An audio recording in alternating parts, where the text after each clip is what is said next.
کی top stories ہیں۔ ضمنی انتخابات کا مارکا ہم دیکھ رہے ہیں کہ اس وقت پنجاب کے اور ملک کے مختلف اضلاع کے اندر انتخابات ہو رہے ہیں، ضمنی انتخاب ہیں۔ کیا اس سے کوئی نیریٹو دونوں طرف کی جو جماعتیں ہیں وہ سیٹ کرنے میں کامیاب ہو پائی ہیں؟ نہیں، پروگرام کے پہلے سے ہم اس پہ بات کریں گے۔ اس کے بعد ضمنی انتخابات سے کیا کوئی سیاسی فرق فی الحال آپ دیکھیں گے کہ پڑے گا؟ یہ بھی ایک اہم سوال ہے۔ اس کے بعد آخر میں اپوزیشن تحریک کا کیا سربراہ تبدیل ہونے جا رہے ہیں؟ چمک ہوئے ہیں مولانا فضل الرحمان صاحب کو آفر کی گئی ہے، JIF اس میں کتنی انٹرسٹڈ ہے؟ پروگرام کے آخری حصے میں اس پہ گفتگو کریں گے۔ ضمنی انتخابات ہو رہے ہیں جی 8 فروری کے بعد، یہ تھوڑی بڑے کی اگر ہم کہیں کہ الیکٹورل ایکسرسائز ہے۔ قومی اسمبلی کی 6 اور پنجاب اسمبلی کی 7 نشستوں پر یہ انتخابات ہو رہے ہیں۔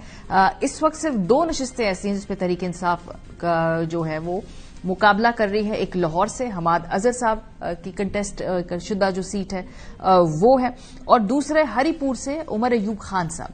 جو تحریک انصاف کی ارینجمنٹ تھی، جو ان کی ایک انڈرسٹینڈنگ تھی کہ صرف ایک سیٹ سے الیکشن لڑا جائے گا اور وہ ہے لاہور کی نشست، لیکن اب ہری پور سے عمر ایوب صاحب جو ہے پارٹی پالیسی کے ساتھ الائن نہیں کرتے اور وہ اپنے تئیں انتخاب لڑ رہے ہیں، لیکن تحریک انصاف کے ووٹ سے ہی اپیل کر رہے ہیں۔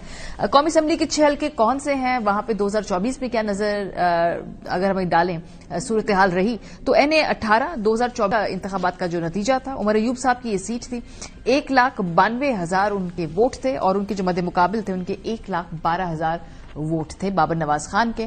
فیصل آباد NA 96 اس میں رائے حیدر علی جو تحریک انصاف کے آزاد امیدوار، تحریک انصاف آزاد کے امیدوار تھے، 1,34,000 انہوں نے ووٹ لیے تھے۔ نواب شیر وسیر جو ہیں انہوں نے 92,000 ووٹ لیے تھے۔ NA 104 فیصل آباد صاحبزادہ حامد رضا سنی اتحاد کونسل کی ٹکٹ پر 1,28,000 ان کے ووٹ تھے۔ دانیال احمد جو نون لیگ سے تعلق رکھتے تھے 92,000 ووٹ انہوں نے لیے تھے۔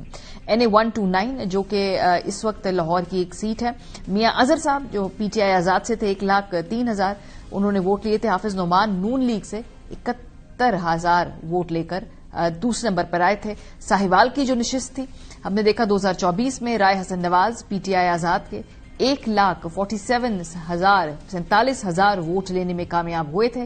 تو فیل جٹ جو کہ آزاد امیدوار تھے وہ 83,000 ووٹوں کے ساتھ دوسرے نمبر پہ تھے۔ NA 185 DG خان نون لیگ کے قادر لغاری اور پیپلز پارٹی کے سردار کھوسا مد مقابل ہے اس وقت۔ امیدوار جو تھی زرتاج گل صاحبہ تھی PTI آزاد سے اور 94,000 ووٹ لے کر وہ جیتی تھی، کے مقابلے میں قادر لغاری نون لیگ سے 32,000 ووٹ لے کر دوسرے نمبر پہ تھے۔ ٹرن آؤٹ جو ہے ضمنی انتخاب میں ہمیشہ کم ہوا کرتا ہے، اس مرتبہ بھی ٹرن آؤٹ واضح طور پہ بہت کم ہے، اور حکومت کی اگر ہم گفتگو سنیں، ان کی لینگویج سنیں تو وہ پہلے سے ہی ایکسپیکٹ کر رہے ہیں کہ یہ ٹرن آؤٹ کم ہوگا۔ ٹرن آؤٹ جو ہے وہ میرا خیال ہے کہ راؤنڈ اباؤٹ 30% ہونا چاہیے۔ میں سمجھتا ہوں کہ ایک بہت اچھا نون لیگ کا ٹرن آؤٹ ہے۔ ٹرن آؤٹ ضمنی انتخابات میں جتنا ہوتا ہے اس سے زائد ہے۔ کیا یہ اتنا ہی ٹرن آؤٹ ہے جتنا کہ خیال کیا تھا حکومت نے؟ اس سے کم ہے، اس سے زیادہ ہے؟ تھوڑی دیر تک اپنے رپورٹر سے ہم یہ بات پوچھیں گے۔ لیکن یہ عوامی ریفرینڈم ہے، یہ ویسے اسٹرینجلی تحریک انصاف کے چیئرمین جنہوں نے الیکشن کا بوائکاٹ کیا ہے وہ بھی یہی سمجھتے ہیں کہ یہ ریفرینڈم ہے، لیکن اگر آپ 2 نشستوں پہ کنٹیسٹ کر رہے ہیں تو یہ ریفرینڈم کیسے ہے؟ بہرحال جی کیا کہنا ہے حکومت کا اور ساتھ ساتھ اپوزیشن کا، سنیے۔ آج بھی انشاءاللہ تعالی جو انتخابات ہو رہے ہیں یہ ایک ریفرینڈم ثابت ہوں گے کہ ملک کے اندر جو تخریبی اور فسادی قوتیں انہیں شکست ہوگی، اور مسلم لیگ نون جو ملک کی تعمیر اور ترقی کی علامت ہے اسے انشاءاللہ عوام سے تائید ملے گی اور کامیابی ملے گی۔ 20 تاریخ کو جو الیکشن آ رہے ہیں KPK میں، تو وہاں پر انشاءاللہ یہ 27ویں آئین کے خلاف ایک ریفرینڈم ہوگا۔